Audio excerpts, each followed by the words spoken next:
Здравейте, приятели, добре дошли в Vlogmas ден 12. Игнорирайте външния ми вид, просто вчера заспах с грим и сега ще отида да се изкъпя. И така, приятели, ние се върнахме от Калфан, в момента сме на Пени. Тук ние пазиме чантата, докато ще отиде да вземе вода. Мария тук си папа чипс. Къце, здравей, здрасти. Кажи здравей, здрасти. Да, чао. Здравейте, приятели, аз вече се прибирам. Ето, тук са ми дрехите, фанежа в плик, ще бъде леко срам. Не, че е много по-добре, да, нали, все пак.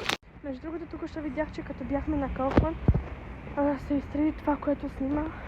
Невероятно заради малко място падна, понеже няма памет вече.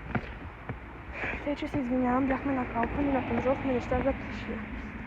И така, приятели, ние сме на Калфан, да, ето го Тарти, ти кажи здрасти. Здравей. Ние ще хапнем една пастичка, техната, докато видим отгоре има шоколад, с някакъв крем и някакви, как ставаше, черешни може би, а моето е това е... Биненщик. Торта, не знам как да ви го обясня. И да, така, приятели, ние вече се прибрахме, но аз се върнах, защото си забравих телефона в колата и сега го взех.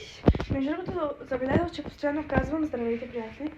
Извинявам се за което, но за вас, опа, падна ми молива за усни, който ти ще си взеш. И да, и тръгнах с къшната обув. И здравейте, приятели, ето, аз ще се бъдисам в тъмно-червено. Да, хора, много се вълнувам, не знам дали ще ми това, ето такова, виждате ли? Да. Innovation. Здравейте, приятели, аз вече се бъдисах в червено и в момента чакам. Приятели, аз чувам да си изкъпя косата, пожелайте ми късмет, дано изглежда добре. Да, не късмет, успех. И да, аз ядох пушени кокали с томати, красвици, сирене и малко хляб, чабата. Чувам да се изкъпя. Здравейте, приятели, за малко да изтрия това видео, но не го изтрих. Днеска сме 14 декември, не сме вече 13 от вчера. Даже от преди 2 дена вече, понеже днеска сме 14.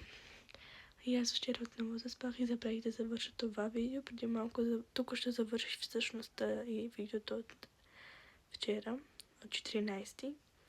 Часът вече е 12:13 и аз лягам да спя, понеже много късно спя. Утре трябва да стана в 6:30. И да, извинявам се много, но вече заспивам на телефона. Тъй, че, муско, обичам ви, Бог с вас и лека нощ.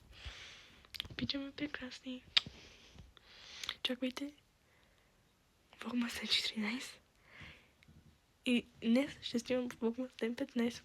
Лека нощ, муско, Бог с вас и обичам ви. Лека нощ, прекрасни.